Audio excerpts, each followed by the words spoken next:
दोस्तों मार्केट के हालात या हालचाल में कहूँ तो आप देख ही रहे हो, मार्केट की स्थिति तो कोई बहुत अच्छी दिखाई दे नहीं रही।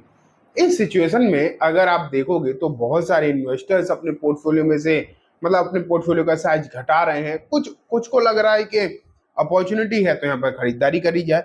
लेकिन जो भी हो, आज की इस वीडियो में तो हम बात करेंगे जेफरीज की। जेफरीज एक ग्लोबल ब्रोकर फर्म है, हम सब जानते हैं।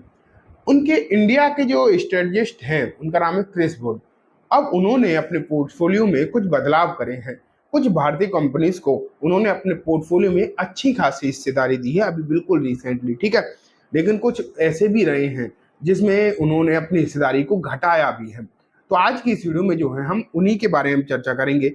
मैं आपको पहले तो सेक्टर बताता हूँ और फिर मैं आपको बताऊंगा कि कौन कौन सी कंपनीज हैं जिन्होंने अपने पोर्टफोलियो में ऐड करी हैं और जिनका स्टेक एक्चुअली में उन्होंने बढ़ाया है।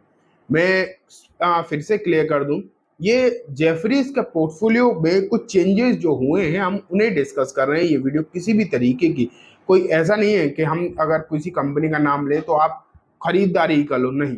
वो सिर्फ और सिर्फ रिपोर्ट को आपको बताने के लिए, इंफॉर्मेशन के लिए, और किसी के लिए नहीं, ठीक है। तो चलो स्टार्ट करते हैं। सबसे पहले अगर मैं कुछ सेक्टर्स की बात करूं तो रियल एस्टेट पर उन्होंने बहुत ज्यादा फोकस किया है। और हाँ, जितने भी सेक्टर है ना उनमें स्पेशली उन्होंने हैवी वेट पर ज्यादा फोकस किया, मतलब लार्ज कैप में भी वो कंपनी जो मार्केट लीडर टाइप की है उन पर ही ज्यादा फोकस किया गया है। तो रियल एस्टेट है, ट्रेवल है, ठीक है, और फूड डिलीवरी है, और न्यू एज सेक्टर है। तो ये कुछ सेक्टर हैं दोस्तों जिन पर सबसे ज्यादा फोकस जेफरीज ने किया है। लेकिन अगर हम पर्टिकुलरली कंपनी की बात करें तो उन्होंने ना दो कंपनीज में से अपना स्टेक को घटाया है, जो कि है एसबीआई एंड एचडीएफसी बैंक। एक एक परसेंट का स्टेक जो है एचडीएफसी बैंक एंड एसबीआई में से घटाकर ये 2% स्टेक जो है बढ़ाया कहाँ है, ये बढ़ाया है रिलायंस में। रिलायंस जो इंडिया की मार्केट कैप के हिसाब से सबसे बड़ी कंपनी है, उसमें उन्होंने अपनी 2% की हिस्सेदारी को इंक्रीज कर दिया है। तो इससे क्लियर मालूम पड़ता है कि उनका जो भरोसा है बेसिकली लार्ज कैप की तरफ है, और उन्हें लग रहा है कि लार्ज कैप जो है 2025 में या फिर आने वाले समय में अच्छे रिटर्न बनाकर दे सकता है। लार्ज कैप पर फोकस जो है ज्यादा कर रहे हैं जेफरीज, ये तो आप मानकर चलो, ठीक है। लेकिन वहीं अगर हम देखें, उन्होंने रियल एस्टेट सेक्टर की तरफ अगर हम चले तो गोदरेज प्रॉपर्टी में से कंप्लीट एग्जिट ले लिया है। कंप्लीट एग्जिट, जितना भी स्टेक था पूरा का पूरा उन्होंने गोदरेज प्रॉपर्टीज बेच दिया। एंड यहाँ पर अगर आप देखोगे तो डीएलएफ में उन्होंने हिस्सेदारी बढ़ाई है 3% की। डीएलएफ भी लार्ज कैप है और मार्केट लीडर है रियल एस्टेट सेक्टर में, तो उन्होंने डीएलएफ में 3% की हिस्सेदारी बढ़ाई है। गोदरेज प्रॉपर्टी में से कंप्लीट एग्जिट लिया है। एंड हाँ, मैक्रोटेक डेवलपर में भी, जिसे हम लोधा भी बोलते हैं, उसमें भी उन्होंने 3% की हिस्सेदारी बढ़ाई है। तो ये तो रियल एस्टेट में चेंजेस हो गए। नेक्स्ट आते हैं दोस्तों फूड डिलीवरी बिजनेस में।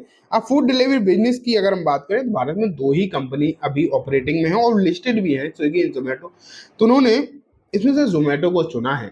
भले ही उन्हें लग रहा है कि बीच में अभी थोड़े दिनों से उतार चढ़ाव वाली सिचुएशन बनी हुई है, लेकिन जोमेटो में उन्हें थोड़ा सा ज्यादा भरोसा नजर आ रहा है और जोमेटो में उन्होंने अपनी हिस्सेदारी को बढ़ाया है। एंड हाँ, एक्सिस बैंक में से उन्होंने कंप्लीट एग्जिट ले लिया है। तो देख लिया, कम एग्जिट वाली कंपनी कौन सी, एसबीआई एचडीएफसी बैंक में से 1% घटाया, गोदरेज प्रॉपर्टी और एक्सिस बैंक में कंप्लीट एग्जिट ले लिया। रिलायंस में 2% बढ़ाया, मैक्रोटेक और डीएलएफ में 3% बढ़ाया, एंड जोमेटो में भी उन्होंने अपनी हिस्सेदारी को इंक्रीज किया है। तो दोस्तों ये हो गई क्रिस वुड की बात, या फिर मैं बोलूँ जेफरीज की बात, और उन्होंने अपने पोर्टफोलियो में क्या क्या बदलाव करे हैं ये। लेकिन आपको याद होगा कि अब मार्केट जो है अप्रैल में ही खुलेगा, मंगलवार को, कल तो ईद की छुट्टी है। और फिर उसके बाद आएगा 2 अप्रैल। 2 अप्रैल से मार्केट में जो है टैरिफ लगते हुए देखने को मिल सकते हैं, और वो ऑटो सेक्टर पर, जिसके चलते मार्केट में कहीं ना कहीं वीकनेस रह सकती है। तो ये हमने कुछ चेंजेस करे हैं, वो तो मतलब चेंजेस हमने नहीं करे हैं, क्रिस वुड ने करे हैं, वो मैंने आप तक सिर्फ कन्वे करे हैं। इसका मतलब बिल्कुल भी ये नहीं है कि आपको तुरंत ये शेयर खरीदने या बेचने हैं। जो भी करना है बहुत ज़्यादा सोच समझ के अपने फाइनेंशियल एडवाइजर से कंसल्ट करके, ठीक है। तो चलो आज की वीडियो में बस इतना ही। वीडियो अच्छी लगी हो तो लाइक जरूर करना, चैनल को भी जरूर सब्सक्राइब कर लेना, जाते जाते बेल आइकन भी दबाना, जिससे कि जब भी मैं कोई नई वीडियो डालूं आपके पास नोटिफिकेशन आ जाए।